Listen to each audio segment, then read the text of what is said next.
Инако, ако ми збориш од аспект на јас сум научник кој ово истражувал од други ситуации, а не знам ова што се случува и ти го кажувам ти што треба да го направиш, у принцип ние гледаме примери, не гледаме тоа што луѓето зборат. Мони, како си? Да. Добре, ти како си? Добре, многу е топло надвор моментално. Многу, да. И докато дојдеш до студијава, Да. ќе се испи Пешки плюс. Да. Не, топло е ова. Пред некој ден беше ладно, сега топло, хаос. Марк го завршивме, ама... Мислам дека малку и загушливо, онака, тоа... Тоа придонесува да се навикне дефинитивно. на тоа. Со бајле трчав и прелошо беше само дека... Да, видов. Трчањето нема... најчесто зима најтешкото е кога да искочиш од дома, ама после од кога ќе истрчаш 1 километар, после се... Подобро се чувствува. Не ти уопште не гледаш дали ти е ладно или топло поеќе, пошто си навикнат. Ама вака кога ќе искочиш е многу топло, после километар си хаос. И мислам дека многу има голема разлика каде се наоѓаш. Ако е некаде покрај вода е малце по... Тоа сеќа кейго имаме, Да. тука иначе што ќе правиме. Не. Не се, што е за тебе ментално здравје? Како би го опишала менталното здравје според те? Има многу дефиниции за ова, а меѓутоа би кажала дека е прашање за мене. Прашање... Да. Моето објаснување за прашање како прашање со прашалник, како како си со прашалник. А мислам дека е тоа мислам дека менталното здравје почнува со прашање. Ние сме навикнати воопште како општество сите да ни кажуваат што треба да правиме и како треба да се чувствуваме во одредена ситуација, како треба да делуваме во една одредена ситуација. Меѓутоа прашање е тоа што е вистинското. Без разлика какво да е прашање. Да. Како се чувствуваш? Дали ова е во ред за тебе? Како сакаш да го живееш својот живот? Што е за тебе автентичност? Кој си ти всушност? Прашање. Да, ова е интересно, бидејќи целта и причината зашто ова прашање најчесто го поставувам на самиот почеток од секоја епизода е да видам како соговорникот размислува и плюс не сметам дека има точна дефиниција или не сметам дека има неточна дефиниција за менталното здравје. И не треба да има, да. Пошто за секој еден од нас најразлично и го чувствуваме и го гледаме и секојдневно го живееме на некој начин. Не знам, мене секојаш се повторувам сигурно од епизода во епизода, ама мене менталното здравје ми е кога ќе излезам надвор и тоа што кажа Преска, ќе истрча.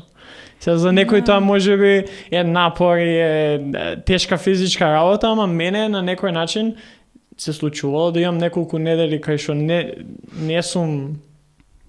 не можам да трчам. Ја одма полоше се чувствувам и не можам да функционирам на начин на кој што функционирав порано. Тоа ти е филтерот, веројатно, Да. да.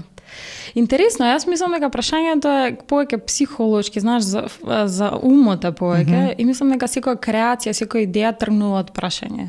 Тоа е некој критично размислување, веројатно, каде што ти со прашање некој ти дава тотален простор отворен да ти се чувствуваш опуштена да кажеш своја идеја и како вистински се чувствуваш, да се чувствуваш комфортно во таа состојба. Бидејќи ние обично не се чувствуваме комфортно кога некој ни кажа што треба да правиме.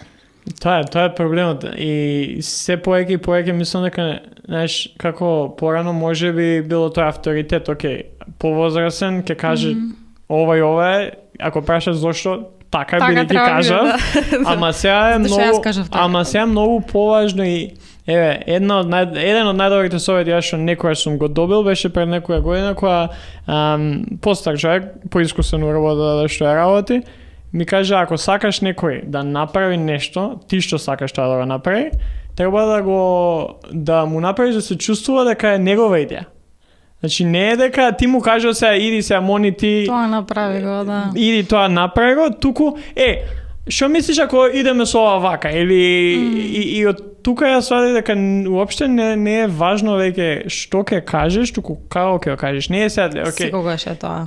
Целта не е сега ние да манипулираме со луѓето, ама како да научиме ефективно да комуницираме и баш на тој некој начин и ми текнува сега ако спомнам прашање, ми текнува на Сократ, мислам дека беше, кој што неговиот стил на како тоа да ги учи неговите ученици бил секојаш со прашање. Он никогаш не дал одговор на одредени дефиниции. Имав и ја професори кои што не знам, мислам дека беше политичка економија, ако не се лажам, и секое ново предавање со прашање само. Тема која што ние прв пат ја слушаме и постава прашање, шо е ова?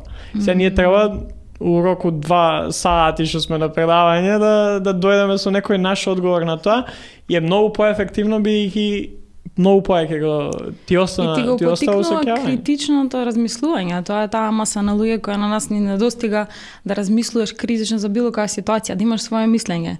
И така некако нас не тоа викам секогаш дека не произведува да бидеме мрзливи. Као никогаш да не преземеш контрола врз својот живот и тука нема никакво прашање. Ти живееш како аутопилот, ти го тераш така животот без никакво прашање, само како некоја програма што некој ти кажа дека така функционира, се додека, јас сум ја видела таа ситуација, се додека не стигне до дното. Као тераш така и до дното тука веќе почнува што е со мене, зошто се случува вака, што мене ми е потребно оваа ситуација да јас бидам подобро.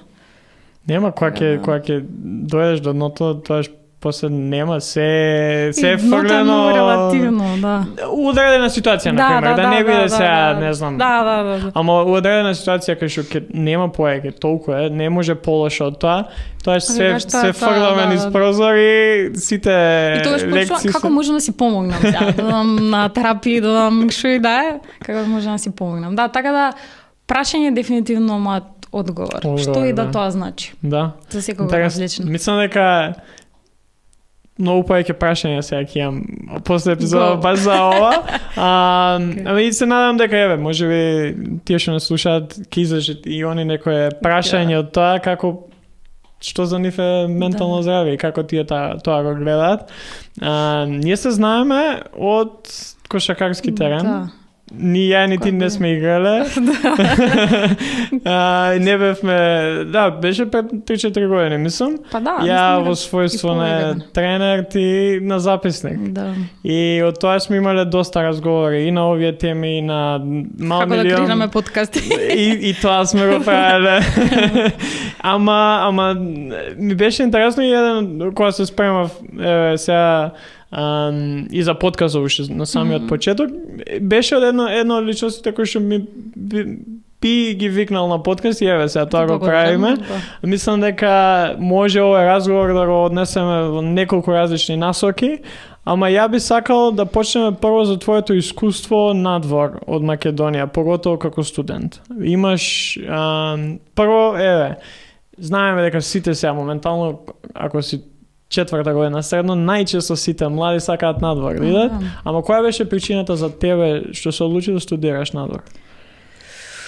Па ке мене беше повеќе спои од ситуации, имаше некој онака као се прели чашата, па јас одлучив некако да отидам во странство. Претходно веќе бев во Америка и Словенија беше баш нека супер опција за мене, бидејќи не се плаќаа студиите, тогаш и си реков, тие пари што ќе ги платев тука за постдипломски, си рекам, оке, супер, таму ќе си ги платам за живење.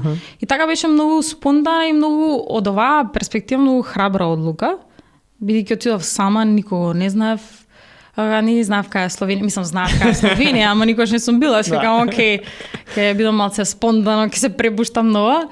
И мислиш дека се така цвеќиња ќе цветаат, меѓутоа не беше баш толку лесно и едноставно. Да, што беше оној прв cultural shock момент која стигна таму и што беше оној момент кај што чека, ја не сум дома? Па прво, искрено една недела супер ми делуваше, онака си кам леле, топ се насма. Одлично ми саки се размислам за животот, баш ќе ми биде фина. Прво јазикот. Прво ми беше јазикот, бидејќи јас бев во група каде што сите беа словенци, јас бев единствена македонка. И тоа ми беше малце српско-хрватски, као и српски-хрватски можам да зборувам, се чувствам дека не сум толку добро во тоа, ја викам ај ќе одам со англиски. И тоа ми беше баш онака пречка. И работа ми беше тешко да најдам. Да, тоа ми беше многу тешко, бидејќи си реков, со тој буџет што отидов, ќе одам 2-3 месеци и после ќе најдам некоја работа, меѓутоа не беше ни за нив туку лесно да не прифатат да работиме. Сега, знаеш, имаш компании каде што ти треба да збориш словенички, а не го знаеш тоа, и е малце пречка. И треба да најдеш некоја работа каде што е инволвирана со балканци, да можеш да се снајдеш со тој српско-хрватски. Да, српско-хрватски. И така да, ама ми беше многу интересно дека тие што се српско-хрватски што се преселени во Словенија се нијанса повеќе Срби и повеќе Хрвати од тие вистински шосе. Значи тоа е level up. Да. Што поточно таму студираш? Јас студирав меѓународно право и дипломатија, а тука дипломирав право. Да. Тоа е интересно дека мене барам тоа ми е едно работите кои што ме интересираат и секогаш сум мислел дека ако изберам, пошто јас завршив политички, ама не отидов на мастер, бидејќи едно не ме влече до крајот, кога завршува веќе мислам дека загубив некоја пасија за тоа, ама ако сум идел на интернационални некои студии или дипломатија или меѓународни односи, би било многу поинтересно надвор. И колку тоа тебе ти помогна да, не знам, и од практични моменти, тоа студирање надвор за конкретно за темата која ќе студираш? Види, јас мислам дека моето студирање во Словенија со се беше поврзано, само со студиите не беше поврзано, искрено оваа перспектива. Зашто имаше моменти каде што јас всушност Словенија чувствував како како мајка, сега многу метафорички звучи, бидејќи одиш да се дознаеш кој си ти вистинскиот. Одиш во некоја територија која е тотално непозната за тебе, немаш никој близо околу тебе, треба да научиш како да живееш со тие луѓе, треба да научиш како нивниот јазик, нивниот начин на размислување на се. А факултетот беше само една хартија која се добив, ќе го научиш, после тоа веројатно ќе го забориш, да положиш, а сите останати елементи беа многу поважни од самите студии. Така да мене лично, сега Словенија се најде во приказнава, можеше да биде било која друга држава, баш ми делуваше добро да си истражувам самата себе, која сум јас вистински. И како доаѓаш до тоа? Кои беа некои први моменти кај што веќе, окей, ова е Мони, ова сум јас? Види, сега еден типичен пример ќе ти кажам. Јас имам витка на коса. Допред да отидам во Словенија, ја исправував цело време пеглав, затоа што сметам дека така треба да изгледа и така е подобро, нели? Као сите се трудиме да исправиме. И првиот момент кога почнав онака ќе се избавам, ќе оставам коса да ми се навитка, тоа беше првите моменти кога јас сватив дека веќе станам онака вистински сум. Знаеш, веќе не пробувам да го прекријам тоа или да го завиткам во некоја форма која била дадена, кој што јас мислела дека била дадена. Може тоа никогаш не било вистина, знаеш. Јас сум си ставила во глава веројатно дека тоа така треба да изгледа и не треба така да изгледа. Да, пример кој имаш видено или не знам, повеќето од девојчињата со кои си била така се и сите треба да така. Како пример, буквално, знаеш, вака изгледа, па супер, така треба. А исто така е мојата разлика сега што ја приметувам претходни пред да отидам бев онака, сега нема да кажам дека го зборев тоа гласно, ама размислав онака ништо не било Македонија, да, тоа лоше. За никаде не е лоше. Кога се вратив, различно беше јас како размислав на тоа. Јас не ја гледав веќе државата како нешто лошо и како јас сум жртва во приказната, туку си викам, окей, супер, ова може биде и место на многу можности. Да, ја мислам и тоа многу често сега веќе го зборам, бидејќи од секојаш ја така сум размислил, бидејќи ја имав можност и бев надвор од Македонија една година, уште средно. И сватив дека при крај на годината колку и да бев како окей, ова е супер, ова е можеби најдобра година која што некогаш сум имал во животот, не дека многу сум живеал 15 години, ама сакав да се вратам бидејќи сватив дека сакам прво ако у случај некогаш си одам, сакам нешто зад мене да оставам и да ги најдам тие можности, тоа што сум го научил таа година, да ги искористам тука, па за 15, 20, 30 години, кога веќе ја ќе видам или ќе увидам дека, окей, местото на кое што сум бил, околината, заедницата е сега подобро, ја може да си идам. И така мислам, кај нас многу често доаѓа, поготово помеѓу младите, иако мислам дека тоа е, така сме растени, кај што ти ќе успееш. Размислуваш дали е добро или не. Ти буквално деца, јас сум слушала, извини што ќе те прекинам, да, сум слушала деца од средно образование, онака ги слушнам дека не бива кај нас. Сикам, невозможно, ти тоа го знаеш на 14-15 години, тоа не е како продадено. Ака ништо не бива, онака ништо не мора. Ние сме растени така уште од мал, ако не си идеш од државата, не си успел, или кога ќе си идеш, или ако не знам се случува на работи за странска, ти си успел ужил. А никој не те прашува дали тоа вистински така како се чувствуваш. Да, ја кога дојдов во Скопје, првпат мислам сватив дека колку само можам ја у Скопје да направам. Значи ја уште од самиот старт секогаш сум сакал повеќе работи да правам и знам дека уште од самиот окей, ќе студирам, ќе волонтирам некаде, секогаш сум бил по кошарката или по спортот и сум сакал да бидам многу повеќе тренер отколку било што друго. И викам, ќе најдам некако да работам и таму. И ја после 3 години од живење во Скопје ги правев и трите работи. И сосема бев задоволен од тоа што работам. Сега короната малце не сопре сите у некои работи, ама ако вистински сме отворени, гледаме без некои biases кај што да, пречки, да. Може ти многу работи да направиш во Македонија и убаво да живееш. Да, е тоа уствари мојот откритие дека всушност се е од пречки од главата. Вистински пречки во принцип не постојат. Ти кога ќе го смениш начинот како размислуваш и го сменуваш. Ќе го смениш и кругот на кој си опкружен и други можности можеш да видиш. Мислам, ова лично искуство го видов, дека вистински е така. Онака ти кога ќе се промениш целосно како размислуваш, тогаш можеш да се споиш со луѓе кои вистински истото го бараат како тебе. Да, им уште нешто на тоа би додал, многу е важно да патуваш. Многу е важно да видиш, у твојот случај, например, Словенија, ти си имал таа можност, си го живеел тоа, многу е важно да видиш од различни места и да разговараш со различни луѓе, за да кога се вратиш, научиш нешто од седо тоа. Со тоа што јас сум видела и примери кои патувале, меѓутоа не го промениле тоа. Така да Па гледај, тоа многу зависи каков човек си ти. Да. Значи, например, ние кога бевме во Америка, имаше мислам некои мои пријателки познаечки таму што бевме, кога беа таму ни како зашо не се вратам во Македонија, кога сум во Македонија леле како би дала се бидам во Америка. Тоа многу зависи каков човек си, колку си ти спремен да примеш нови искуства, нови знаења и нови луѓе. Да не си изгубиш тој баланс, да не си изгубиш себе си, а да го земеш тоа што добро и од нив.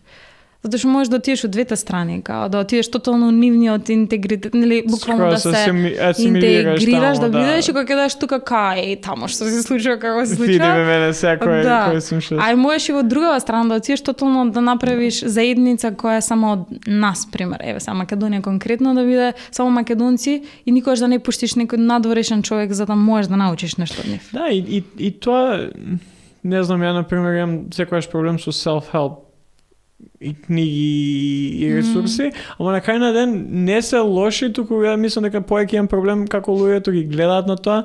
Генерално не постои, не знам, one size fits all за се и се што. Не.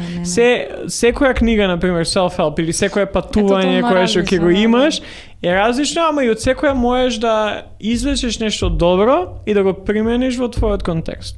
Ама као да доеш до тој степен да знаеш што е добро и да можеш да го примениш тоа, валјда, кој што кажа ти, зависи од човек до човек. Имаш една многу интересна ситуација кога ковидот кога се случи, јас бев во Словенија и имав толку многу врски, многу добро таман ми тргна на снимања, на спорт се, и се случува ковидот. Во една недела треба да одлучиме дали ќе се вратиме во Македонија или не. И јас сега сите цимери ќе си отидоа, јас останав сама.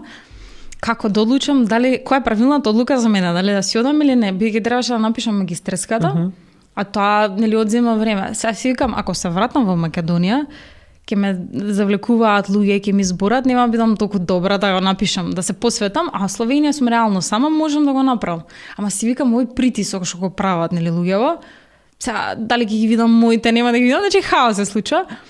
И пишувам на YouTube how to make the right decision. Гуглам и отварам некои као видео и една девојка збори, 1, 2, 3. Не се сеќавам која девојка беше, некоја совет како да направите вистинската одлука. И она тогаш ја така пресеков всушност и денес тоа ми е нека во многу други смерови го открив дека тоа е вистина. Се што да прави да се чувствуваш лесно, тоа е правилната одлука за тебе. Значи кога ќе се кажеш јас ќе одам таму и тоа го направам, и онака буквално ти дава две верзии. Кажи ќе се вратиш во Македонија или ќе останам во Словенија. Таа што не чувствува да онака да ти создава као грудка или во желудникот во стомакот, таа е вистинската одлука за тебе. Да. Ја поидам со тоа некојаш што е најлошото што може да се случи од двете ситуации. Да, и тоа е одлично што можеш да Мислам да го направиш најлошото очекувано што би можело, па добро. Па добро, ако тоа е најлошо што ќе се случи. Па може и со тоа може да се живее, да. Не, тоа е интересното како донесуваме одлуки и самиот кога ти што каже ќе изгуглаш, ќе пробаш да најдеш на YouTube и барем сега има толку многу достапност. Премногу ресурси. Мислам дека не е случајно што се случуваат и на интернационално ниво толку многу подкасти, многу зборења за менталното здравје, зашто мислам дека ние сме барем среќни од тој аспект дека се наоѓаме во некоја ера каде што може да се дискутира и да се збори за тоа. Мислам, јас секогаш викам дека ми се похрабри оние што се повозрасни, ти дојдеш на било која возраст да оде сетоаш терапија, психијатар, психолог, што и да е, знаеш, е многу похрабро отколку нас, затоа што нас не е многу полесно. Достапноста не е полесно. Мислам, кај би можеле они тогаш сега кога седат и зборат што правеше, како ти е менталното здравје, нека ги се речат не е во ред да не бидеш добар. Да. Нема, па тоа е не знам, во една од епизодија кој што зборевме со терапевт, зборевме за тој однос, нели, родители и дете. И мислам дека ние по младите генерации сме многу поврзани со нашите чувства и како се чувствуваме ама не знам, не сум сигурен како например моите би реагирале ако ја им кажам ова што правите, вака ми прави да се чувствувам или мене ми е многу полесно да кажем извини или фала отколку тоа да се извини. Не велам дека никој што не го прават моите напротив, ама кога размислуваме така и интересното е некоја што ние чекаме на нив они да преземат првиот чекор. Па тоа се нашите очекувања што ги имаме. А знаеме дека ние поготово и со англискиот, например. Сега подкасти кај нас фаќаат замав и многу е убаво да се гледа се поеќе и поеќе, ама сме ги имали овие ресурси 5-6 години уназад и бидејќи го знаеме и англискиот и многу ни е полесно, па и српски подкасти има премногу кои што се стварно добри, кои што можеш да научиш доста работи и тоа е интересно да се гледа, да, управо си кога кажеш, да, постарите се похрабри, пошто многу е потешко кога се расте нека. А вие младите сте инспирација. Не, ја тоа што сум видела и се согласувам за моите исто така порано, сега веќе не, а меѓутоа тоа го видов ја ке нив, мислам дека со тоа што многу често на луѓето им е тешко да покажат ранливост, а извини, фала, како се чувствуваш, се ранливи моменти, онака каде што ти се чувствуваш открен пред некого и мислам дека они така мислат дека губат својот авторитет. Ја немаат веќе контрола, така. Ти не кажеш, ако он каже ли она без разлика као извини или фала, тука го губи својот авторитет што не е поставен дека треба да си кош строг, никогаш не треба да плаче, ништо не треба да искажува емоции, него треба да бидеш онака као мини роботче. Па и самото прашање како си, например, ако искрено очекуваш вистински одговор, не знаеш што може следниот да каже. Треба да спремен за што. Која може сега да те прашам Мони како си и се ти кажеш ужас и се окей, што правам, чекај. Да ги буд да систем. Не ми кажа добро како си ти. Да, чекај. Па тоа уствари многу често погрешно потребено и тоа прашање како си. Кога прашаш некој како си, автоматски се добро. Ти тотално не размислуваш што значи тоа прашање. Во која длабочина може да те однесе. Добро, супер, ти добро. Ајде пиеме кафе. Ајде се договориме, ќе се слушаме. Не, тоа е интересно, баш кога размислував подкастов, окей, за ментално здравје ќе биде, окей, таргет ќе ни бидат помладите и таа некоја, не знам, 18 до 30 години возрастна група или реално таргет се сите, ама темите би биле у таа некоја насока и кој би било името. И, не знам, недела дена зборевме и со Сашко, со Сандра, како ќе биде, шо ќе биде, и после, how are you? Тоа ми беше прво, ама how are you really? И сега на македонски како би било, нема некоја how are you really добар превод, ама како си мислам,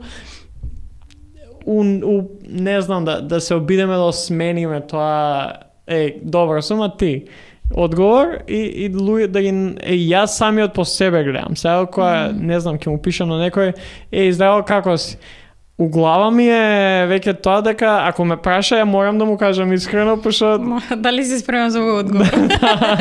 Она е self-conscious си, дека како си? Тоа всушност веројатно да ги цениме работите што ги имаме, да ги цениме зборовите. Така татко ми цело тоа ми го вика, се можеш да вратиш, само зборот не можеш да го вратиш, тоа што го кажеш.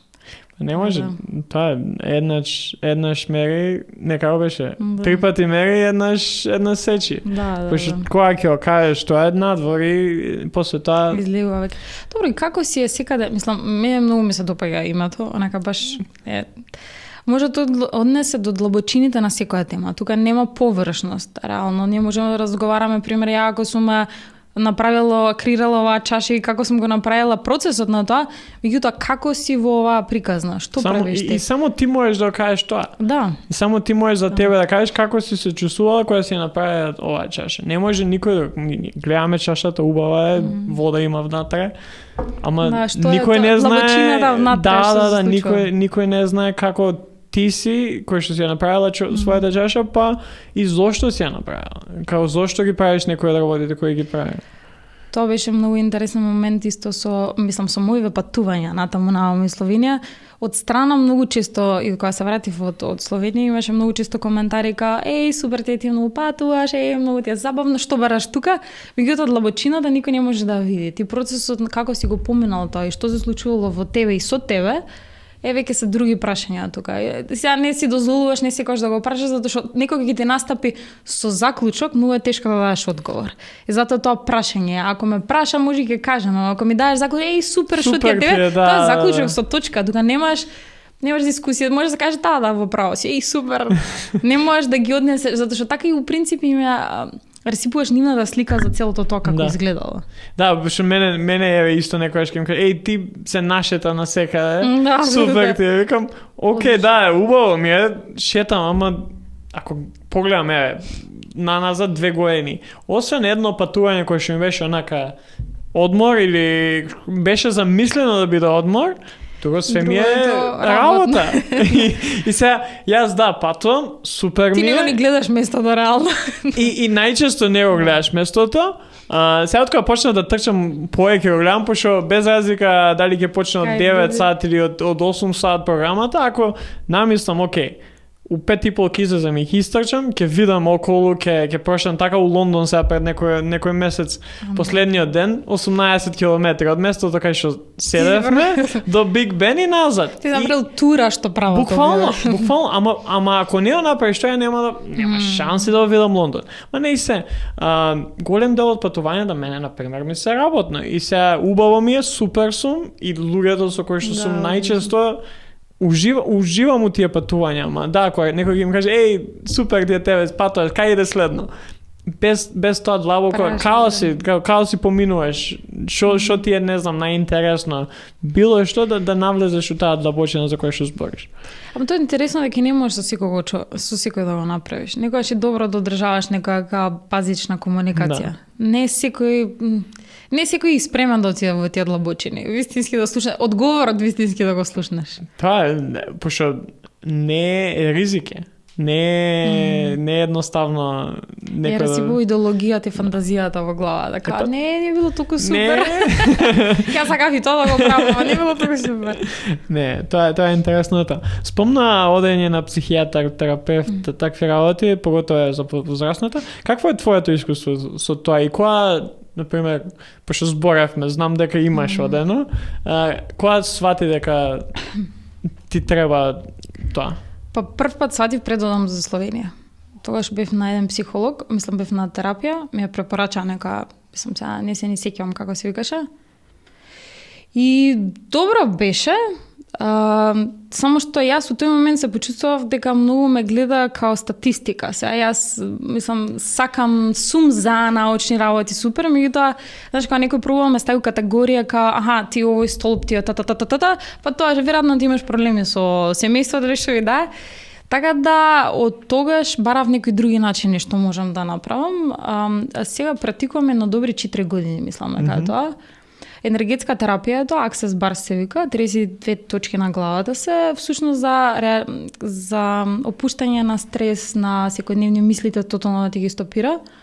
И веќе 4 години одам на такви третмани и многу добро ми делува. Сега, од оваа перспектива, веќе, знаеш, тоа се измешани работи, не е баш енергетска терапија. Тоа се, мислам, не е...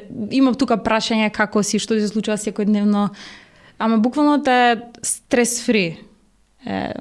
За моменти ти прави све да мислите престане. да ти ги стопира, да. Зашто ние сите имаме мисли. Сега, знаеш, некојаш си викаш, од кај што, како овертинкинг правиш или што е да ти се случува. Меѓутоа, така да, имаше, ти викам, само еднаш отидов и не ми се допадна како тоа изгледаше, може не отидов кај правиот човек, знаеш. И, например, тоа што сум приметила дека кови третмани, јас, например, кај што одам, ми е полесно, побрзо ми оди постапката. Кај психолошките терапии ми е подолга процедурата, знаеш, нека едното се разрешува неколку години, па другото чека полека, па и тие моменти... Така да, мислам дека баш тоа размислував пред некој ден, како најчесто со било што и да е, без разлика дали тоа ќе биде терапевт или ќе биде спорт што или било што, ако имаме лошо прво искуство или ако имаме лоши први искуства, неколку да се, после тоа многу потешко е да се убедиме пак да одиме. Ако не погодиш со терапевт на почеток или ако не кликнеш уште од сам старт, дел од луѓето кои што може би им требало многу да се убедат да направат тој чекор и ќе се откажат и ќе имат лошо мислење. Мене ми текна сега на, не знам колку го имаш гледано Тед Ласо, ТВ серија со Джейсон Судекис. И мене ми е омилена. И Тед Ласо е, сега ако не слуша некој, може слободно да исклучите подкастот, пуштајте Тед Ласо.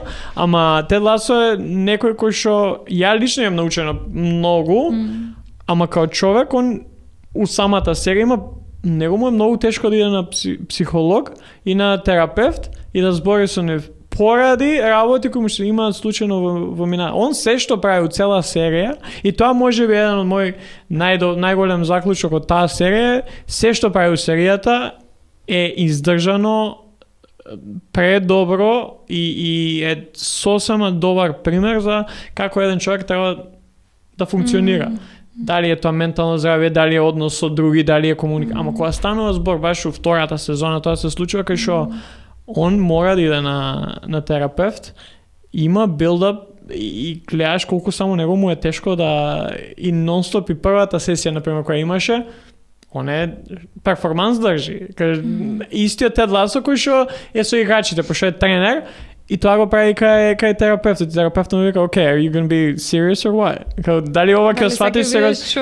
Ама тоа мене, чека, ако некој кој што навидум е перфектен, има проблем поради претходни искуства, да се отвори кај терапевт или да му даде шанса на тој терапевт, тоа најчесто на сите ни се случува одредени делови, одредени ситуации. Тоа е интересно. Па тоа усвари го учиш, мислам, терапија го учиш да бидеш ранлив. Мене всушност што ми се допаѓа кај што и да, јас сакам да бидам прагматична, сега да не биде тотално илузионо, као фанта. Јас сум читала доста книги, сум гледала такви, сум слушала подкасти и се тоа, меѓутоа има еден момент кај што не ми се допаѓа кај сите ти работи, сите ми кажуваат начин како тоа треба да биде.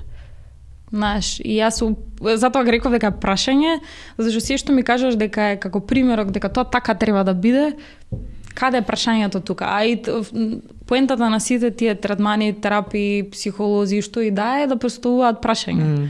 Има еден многу добар документарец на Netflix, го гледав сега минатата година, мислам дека Стац се вика. Популарен актер, кој сега моментално не ми текнал како се вика, ги документираат сесиите со неговиот психијатар, мислам дека не е ни психолог, него психијатар, и он има депресија и ги документираат буквално као документарец со филме.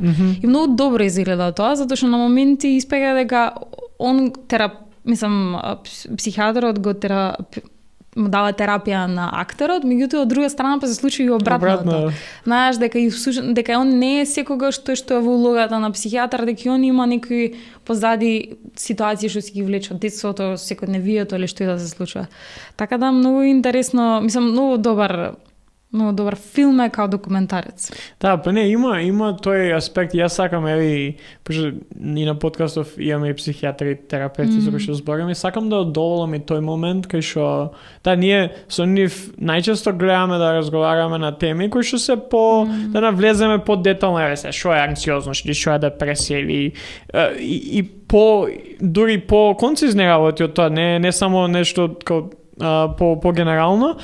Ама на крај на ден, оние што не слушаат, сакам да сватат од самиот тој разговор дека и тие се луѓе. Да, со тоа што таа ранливост и тоа. Што мислам што збориме, јас само слушам луѓе, ако пуштам нешто да слушам само оние кои ми се доволно ранливи да си ги споделат нивните лоши ситуации и така да може да се доближат до моите. Мислам, така само ја така можам да го послушам советот. Инаку ако ми збориш од аспект на јас сум научник кој ова истражувал од други ситуации, ја не знам ова што се случува и ти го кажувам ти што треба да го направиш, у принцип ние гледаме примери, не гледаме тоа што луѓето зборат.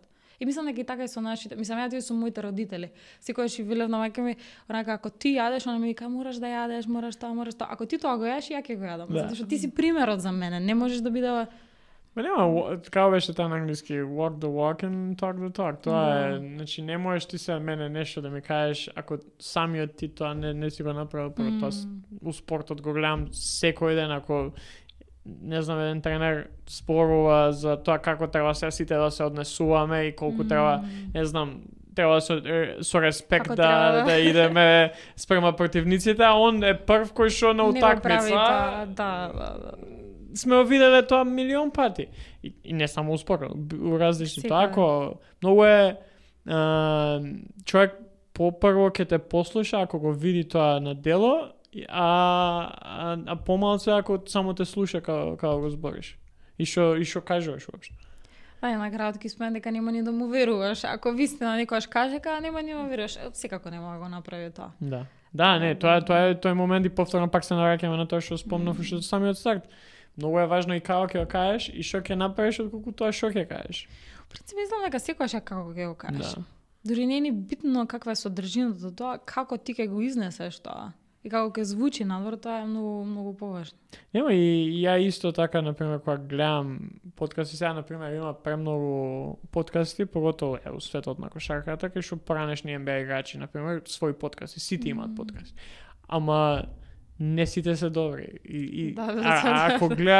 Ако гледаш, јас сакам некој да слушам кој што можам да си представам да има разговор со мене, а не да ме гледа се од горе и да се прави дека се знае и се ми кажува. Јас сум горе, јас сум твојот гуру, сега ќе ти кажам како ти треба да живееш својот живот. Ова при мене го и се ќе биде во ред. Ја знаеш што сум, меѓутоа мислам дека луѓето бараат гуру. И они бараат некој што ќе им ги кажува тие работи. Не секогаш, не голема маса на луѓе бараат некој што ќе ги поттикне да размислуваат и поттикне туку си бараат, мислам ние го имаме и примера во општество каде што ти не е битно што ќе каже тој што е главниот, не битно го следиме. Ти никогаш не го запрашуваш мотивот, никогаш не запрашуваш содржината, него само тоа си го следиш, што исто така мислам дека ги доаѓа од институционално, нели, као образование и тоа е се. Ја тоа секогаш го кажувам, може и се повторам пак, политички ако гледаме. Ние секогаш сакаме нови луѓе, сакаме да нема корупција, сакаме се да ни бие супер од државата. Ама кога треба да гласаме и избираме луѓе, ние избираме најчесто авторитативни луѓе, диктатори.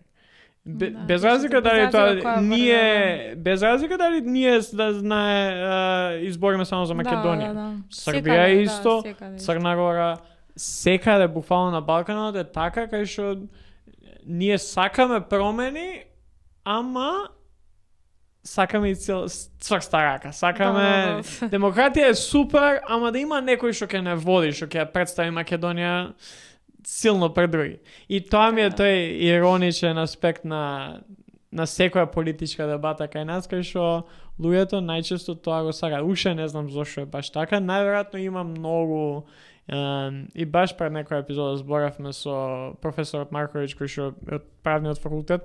Баш за ова некоја тема, ама уште не сум 100% сигурен зашто е тоа така. Сигурно има историски и тоа кај се наоѓаме место положба има влијание врз тоа. Има многу друг мал милион работи, ама да. И верувам дека не е само кај нас тоа, ама кај нас е премногу очигледно, или барем мене ми е дека нели ние сме тука. Мислам дека секаде е тоа. Да. Така. Само другите не се оставени веројатно да размислуваат. Тоа е како, ето, некој живеам као наследство. Знаеш, оставено наследство, дека некој треба да ти каже што треба да правиш и никогаш не треба да го запрашуваш тоа.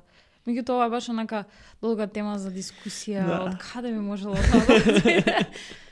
И како дошло до тоа. Меѓутоа, мислам дека сигурно да ние сме научени да имаме некој што ни го каже. Што ни каже што треба да правиме. Тоа. Па тоа ти мислам дека и во односи помеѓу луѓе вака и 2 на 2 или која група луѓе пријатели, секогаш има некој што ајде да го правиме тоа. Има еден Што инициира, што е насочува. А идеално би било кога сите би имале мислење за тоа и да имаат. Сега, ја не го кажувам тоа аспект да сите имаат мислење, сите да бидат лидери, да се скараат меѓу себе и да има тоа е ше? Не, јас зборам до тоа. Јас имам своја мислење, меѓутоа ти оставам простор да ти имаш било какво мислење. Само така може да има добра дискусија за било која политичка партија. Да оставиш простор да тој има тотално различно размислување од тебе, иако е тотално спротивно од твоето. Да, ја мислам дека најчесто и не само за политички работи, за се, у секоја област, најчесто мислам дека луѓето се плашат дека ако ти имаш мислење и зборуваме на иста тема, ама ако ти имаш различно мислење со моето, ти ќе се обидиш да ми го смениш мислење. Тоа ти е добро, да. И тука мислам дека е многу. Ја имав разговор, се сеќавам прва година факултет со не знам, у Кузман бев у студентскиот и после полна као секојаш кога си студент, не ти се спие и се разговараме со еден од комшиите и сосема сме различни у тоа како гледаме. Мислам дека зборавме баш за верата или за што веруваме ја и он. И баш ги начнавме оние најтешки теми кои што се од абортус до права за голем дел на групи и се ја го слушам, јас си го кажам своето мислење, он го каже своето и викам окей, супер, зошто мислам, прашање зошто така размислуваш, од кај дојде на ова и у еден момент мислам дека ми кажа како си окей со ова ја што кажувам. Значи ти треба сега да ми се спротивиш, да дебатираш со мене, како зошто си толку окей, што ја викам сега дека ова и ова. Они тоа го очекува.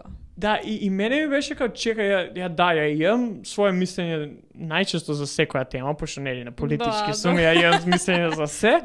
Ама, окей, ја верувам дека, не знам, Бог постои. Окей, супер. Ти веруваш дека не постои. Окей, зошто е тоа така, може и двајца да кажеме зошто тоа го веруваме, ама на крај на денот сосема е легитимно и твоето верување, твое лично убедување, моето е мое лично убедување и као сега ние цела година треба да преживееме заедно у Кузман, као најголемо прашање што ќе правиме со тоа што топла вода нема. Мене ми е многу поважно ја и ти да имаме некоја конекција на она човечко ниво, да. Има прашања за кои што има точен и погрешен одговор. Секако. Ама најчесто тие не се сите прашања. Да, ама кој ќе осуди тоа која е вистинското, која не е? Јас имам едно многу добро такво искуство со една пријателка која и ти ја знаеш. Бевме во Сараево заедно и јас и она имавме реално тотално различни размислувања за ковидот. Значи, тотално различно. Ја бев така као сега опуштена, ама тоа е веќе друга тема, а она као тотално све. И многу ми беше интересно и со неја го дискутиравме тоа колку си оставивме психолошки простори на двете да не се обидуваме. Нити јас се обидував дека она треба да го верува спротивното, нити помогна мене. И тоа толку многу еден убав однос се разви да цело време се шегувавме на наша сметка каде веќе ама ти сигурно ќе носиш маска, ама ти нема да носиш. Таков еден убав однос да ден денес кои да се видиме, да се слушнеме и да си пишеме, некам имаме почитување една за друга како луѓе, затоа што ниедно од нас не очекуваше дека некоја треба да убедувам сега нешто да направиме, туку баш нека беше отворен психолошки простор, тоа го викам. Нема, тоа е најбитно. Ја одсекуваш и со луѓе кои што и сме исто мисленици за одредени теми, не сме ја. Мене ми е многу поважно сега да најдеме начин како да функционираме заедно. Има одредени групи на луѓе кои што ако гледам дека окей, премногу сме различни, уопште нема ни да влезам у контакт со нив, бидејќи едноставно одлучувам дека имам 24 сати у текот на денот, имам 7 дена у неделата и моето време е подобро поминато со други луѓе, ама кога веќе сме стапиле контакт или кога разговараме, без разлика тоа дали бе онлайн или на социјални мрежи или уживо, окей, ние може различно да размислуваме на теми, ама тоа не значи дека не треба да биеме луѓе. Као беше будимо луѓе ако сме Срби, зарагата од Србија. Тоа е на крај на ден сите треба заедно живееме. Сега да, има некои мислења кои што сметам дека се погрешни и кои што се опасни за одредени теми, ама не многу 90% од мислењата не се такви. Да, тоа се веројатно, мислам, јас сметам дека се погрешно не мислење каде што директно наштетуваш на некој друг, ама се што не ти наштетува на некој друг, него самиот на себе, ако тоа функционира за тебе и за твој систем, Go for it. Се додека не се обидуваш мене, тоа нема наметеш. Да, сега нема, секако не подврдуваме мислење као сакаш да повредиш некој или нешто, не тоа, ама ако нешто Иди тере. Да. Не, па тоа е на крај на ден пак комуникација и некоја човечност е најминимално што можеш на некој да му даеш или од некој да побараш. И ако не функционира, не функционира. Дај друго дете. Тоа е. Тоа е вистина, да, реално. Да. Лошо ви го кажавме, ама тоа е вистина. На крај на денот тоа е така. Ако не функционира, ке некој друг. Па нема тоа е. Сакам, сега гледам колку снимаме, сакам да те прашам, пред да снимаме, бевме као дали ќе збориме за кошарката или не.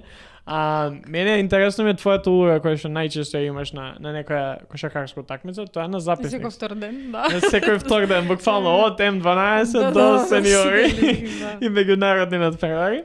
Како гледаш тој психолошки аспект? Барем, ти не си со играчите или со тренерите ден за ден по тренинзија, ама кога стана збор за утакмица. Како гледаш тој однос, би те прашал специфично за како тоа во спортот, тренер и судија, и играч и судија. Каков е нивниот сооднос као посебно тренер судија? Еве, ти што гледаш најчесто кога се случува на наши... Јас се гледам. Кој што носи, како ги држи рацете, како разговара, се гледам. Ова ми е баш онака голема дискусија. И ја, в принцип, ја гледам утакмицата и ми е интересно. Секогаш кај мене има тој некој психолошки... Кошарката всушност игра која е психолошка на крајот на денот. Меѓутоа, од оваа перспектива е многу интересно како сите имаат психолошки моменти, каков му е денот на некого, какви си играчите. Знам, треба стварно ме прашаш нешто конкретно, затоа што толку многу голема ми е тема. Океј, прашање, тоа е пошто јас сметам дека ако ти со судија обидуваш да се караш и да уште од старт да се поставиш да зошто ова одлука, зошто не верувам дека судија некојаш ќе ти досуди од твој... Добро, тоа ти ја знаеш, ние секогаш викаме, кога студирав, мислам, средно право завршив и ни викаше една професорка, нема мисли дека во судница нема симпатии. Така те и ова.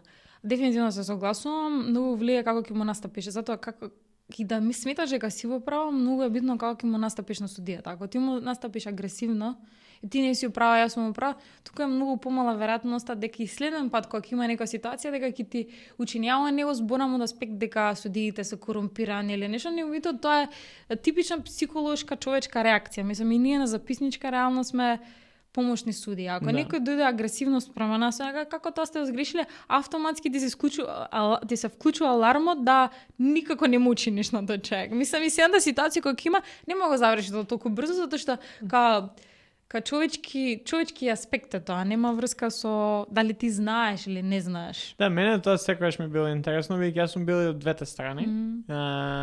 Сум бил и на записничка и гледам што се случува најчесто и сум бил од таа страна на клупата.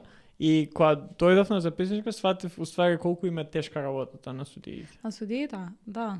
Не е едноставно. Поготово кај нас, кај што не верувам дека се... Најтешко не М12, верувам. Тој аспект мене од секојаш и се не е ова емисија, подкастот кој што треба да зборим, или специфично за ова, мене тој момент кај што најчесто се праќаат почетници, најчесто и тренерите на М12 се почетници и тоа хаос, и тука сметам дека овој психолошки аспект, поготово однос играч судија, таму се ствара, бидејќи ти ако ги немаш тие авторитети за судии таму, или ако немаш авторитети на тренери кои што ги кои ќе им помогнат на играчите, тие играчи кои ќе пораснат, кои ќе дојдат 18, 19, 20 години, тие играчи така судницуваат цел живот. Уште од М12 се научени да им приговараат на судии, да се бунат, да... Не, они не приговараат. Да.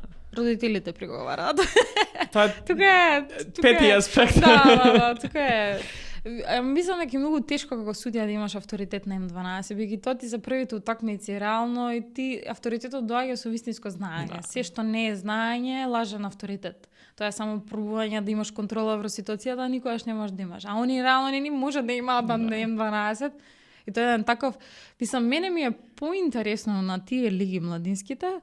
Јас сум секогаш вчудена невидена, мислам, онака баш ми е зборот, кога седам и кога гледам родителите. Онака такви зборови, таков однос, ти да упатуваш на некој и тоа детето да го слуша, за мене, онака си викам, вау, ова е баш фасцинантно, што не е толку добро, ама дури некојаш ние ќе каже некој родител нешто, ќе почне да се дере таму од публика и онака ние го земаме како реченици, се забаваме за тоа цел ден. Си викам, реално ова е невозможно е. Има некој момент кој што ти останува ептен усекјавање? Не сум имала многу моменти. Моменти, ама ми е многу, стварно, сега, знаеш, секој ден, секој втор ден кога си на утакмица, веќе почнуваш да забораваш. А мене ми е интересен мојот психолошки аспект, дека на почетокот, кога почне некој тренер да се дере, знаеш, ја одма се стресувам, знаеш, дури ми е вознемирено, како што ќе реагирам, а сега веќе после толку време, тотално сум исклучена, да, например, некој ако се дере, јас си размислувам нешто дента шо како било, зашо било, и сега мене ми е многу интересна таа компарација, кога ќе се направам самата себе, кога ќе се погледнам надвор, си викам, Моника, што се... Која си ти што и направи на Моника претходно? Не сум ни вознемирена, нека се дерат колку сакаат, тотално говорат. Ја некојаш кога мора да имам на записничка, без разлика дали сум на време или на записник, сега веќе ја мислам да ги идам до тој момент да веќе не ми е гајле кој што вика. Не ги сваќаш лично и сериозно. Ја, например, на почетокот, извини, ги сваќав тренерите тоа што го кажат, тоа вистински го мислат и они стварно... И после тоа сваќаш, чекај ме малце. Он тоа го збори таму, мислам, кој да го збори таму, го збори и после тоа ништо кога не се случило. А после такмица сите сме супер. А ти си вознемиран, после тоа си кажеш, зошто ја ова се чувствувам, нека се чувствува он. Да. Не, тоа сакам да кажам, беше моментите кога такви кај окей, не знам, утакмица на една топка и последни секунди се тоа. И што се нема ти накаже тренерот, поготоа ако, не знам, пуштиш време малце покасно, или малце порано, а после такмица, не знам, ќе заврши такмица без разлика кој поведе, 15-20 минути док си изолат сите и после све супер, кај си што правиш? Гениално. Да, и тоа ми, и сега веќе отрапнав ја, иако немам толку такмица како што ти имаш. Да, не, веќе, знаеш, нека дојдеш како аутопилот. Дојдеш и си кажеш, окей, да видиме. М12, не, за мене искрено, сега вака по тие младинските лиги ми се баш онака предизвикувачки. Да. Нема ти се најдеш. Посебно ако ти еш уморен и кога слушаш сето да си кажеш, вау, мислам, што разговараат овие луѓе дома. Затоа што, знаеш како, колку и да го оправдам тоа однесување, зашто сега го оправдам, окей, нервозен си, сметам неки тренерите многу работат, неспорно е тоа. Да. Меѓутоа, колку да го оправдам такви зборови никогаш да се кажуваат, за мене... Тоа мислам, ја не знам со кој зборав пред некој ден, ја, например, не сакам со никој друг да гледам утакмица на Партизан. Пошто најлошото од мене излегува. Ама тоа е кога сум ја сам дома, ги гледам и губат, победуваат, јас се дерам, цујам, викам, врискам, поготоа ако играат против Звезда. Тоа шпаѓа се и се што. Ама сам сум, дома сум, никој не ме гледа, никој не повредам со тоа, ама кога така некојаш дали ќе идам на утакмица или ќе бидам дел од некој утакмица и гледам, без разлика дали ќе дојде од играч, тренер или родител, и сум као чекај бе, као не име нелагодно сите да ги гледаат тоа што прават. Тоа никогаш нема да свати. А ти од другава страна кога си мислам дека многу полесно да сега во нивна одбрана, мене ми е многу полесно да проценам, да просудам, да ги видам сите ситуации кои си објективен. Да. Туку е полесно, да. Реално ние што сме, ние треба да бидеме на записничко објективни делегати од сите 24 години, треба да бидеме објективни. И меѓутоа е многу полесно да проценам. Сега, знаеш, ако си субјективен и стварно сакаш твојот тим да победи и од тоа ти зависи кариерата и се не можеш да го осудиш, знаеш, онака си кажеш тоа е тоа. Мислам, ако ги гледаш разумно работите, ако не ги видиш разумно работите, можеш да си решиш добра, ајде, знаеш. Да, имало такмици кај што ја тоа си го дозволувам само кога сум у публика. Тоаш може малце да подвигнам и пак е одмерено, ама кога сум у публика. Инаку Затоа што има тука многу фактори, знаеш, тоа што ќе досуди дали ќе увиди тоа, во каква психолошка состојба е он, тренерот во каква состојба, како си играчите, тоа има толку многу елементи тука што треба стварно да не е баш една ситуација и судијата е само крив или само тренерот е крив, него баш има цел ланец на ситуации кои треба да се изгледа. Мислам дека во нашиот спорт. Кошаркава, да, кошаркава конкретно, тоа што го гледам дека дефинитивно фали спортски психолози. Тоа е баш, снимавме со Васко, нели, од МЗТ и мислам дека тоа е едно од прашањата кои што на крајот од цело, колку и да зборавме сега малце за ова и колку и да нафрлавме ствари, се сведува на тоа. Се сведува да еден играч има можност да зборува со луѓе кои што се професионални за тоа и можат да ги насочат како треба, исто и со тренер, исто и со суди, со се почна од тоа и после тоа се подобро. Бидејќи ако нема што кажавме преска, секој треба да иде на некој начин, дали ќе биде на психолог, на психијатар, на терапија. Да, треба. Кој да е филтерот, да си го дознае кој е филтерот. Да имаш место кај што, окей, станав за никаде сум, знам дека ќе истрчам, знам дека ќе имам на денеска сум со терапевт или ќе се видам со некои пријатели кои што ќе ми помогнат, ќе поразговараме. И после тоа идам на утакмица. Тоа вично ка жените повеќе. Тоа уште па кога станува за male dominated спорт, тоа многу е потешко. Па нема не за џабе, на пример, стручните штабови поготово у НБА, па сејни за Европа у некои големите клубови, имаат и такви тренери, ги викаат performance coaches, ама најчесто се тие се психолози, спортски. Не можам дека Америка има такви титули и професии што никој не би ми текнало дека има, како фан администратор, некои такви. Не, тие меѓутоа функционира. Функционира. Не може еден човек да прави целата работа. Мислам, јас го гледав нешто и Васко што збореше дека тренерот е супер една работа да заврши, меѓутоа сите останати елементи треба да се поклопат, сите заедно да функционира, за тоа функционира перфектно и да сите се чувствуваат убаво. Што реално што и да правиш, каква професија да имаш, ако ти не се чувствуваш окей, ако ти не си окей самиот со себе, што можеш да направиш? Не, мене тоа ми беше, откровение ми беше, чекај, стварно ова е многу важно, уште тоа пред да дојам у Скопје, мислам дека го видов 2018-2017 беше Кевин Лав, кој што е еден од генерацијски подобрите играчи кои што играл у НБА лигата, и излезе и напиша статија, колумна, шо и да беше на интернет, кај што зборува само за како неговото ментално здравје до кој степен се наоѓа и колку е важно да се зборува за тоа, кај што пак ќе спомнам и Тед Ласо. Тед Ласо имаше, као и Кевин Лав, панични напади на сред утакмица. Секоја си тренер е едно, не можеш да истрчаш и да те снема, иако у серија, да, тоа ќе се деси, не е проблем, ама ти можеш да бидеш од клупа да ја водиш утакмица, ама ти имаш паничен напад. И тоа е реална ситуација што се случува. Кевин Лав, кога си играч, окей, ти може да лажираш повреда и ќе идеш у соблекувална. Ти не си повреден физички. Ама у тебе ти се случуваат работи кои што он не може да ги обясниш, а не може да ги. Па тоа он пишуваше, врска не може да се случи. Бидејќи за него до тоаш проблемите тие се работи со ментално здравје се случуваат на другите, не се случува сега на него. Или обично ги ставаш по тепихче. Тоа не се случи. Тоа не е вистина, као си го тестираш трпението. Толеранција и трпение. Да. Трпение и спасение. Тоа е мова, ти треба да се има доста работи така што ги имаат кажано постарите, кај што стварно има доста добра и конотација и анализа прават на доста овие работи. Ми беше многу интересно ковидот и нели као хаос се случува секаде. И сега баш ми текна ситуација дека зборав пред некој ден. Нели многу бараа доктори од Куба.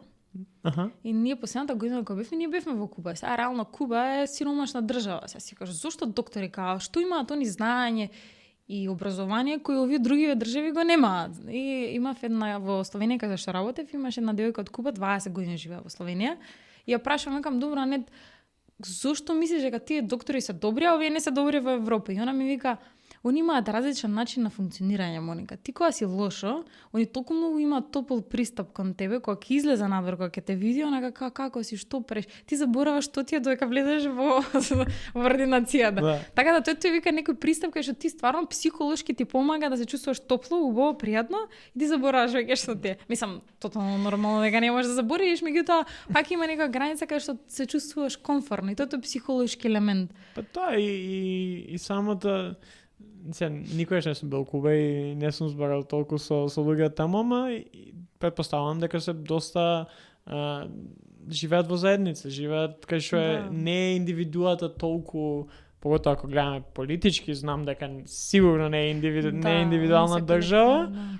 И тоа плюс додава до тој аспект кај што тие се така. Ако погледнеш од политички, ја не го погледнав од политички аспект, меѓутоа таков име системот веројатно. Да. Океј. Снимаме сад време. Уште не сме на последните 4 прашања. А си викам како ке тргнеме ке имали сад време. Тргнавме после едва да се сопреме. Интересно е, луѓе. Се надевам има некој што уште не слуша. Но и да нема, мене ми е убаво. Последни 4 прашања. Која последен пат си плачала? Мислам дека минатата недела. Океј. Да. Која е најдобра инвестиција што си ја направила за своето ментално здравје? Па дефинитивно терапија и третмани. Тоа што го спомнав веќе, дефинитивно е тоа. Да. Да имаш можност да се вратиш назад 10 години, што совет сама себе би си дала? Не бев спремна за ова прашање.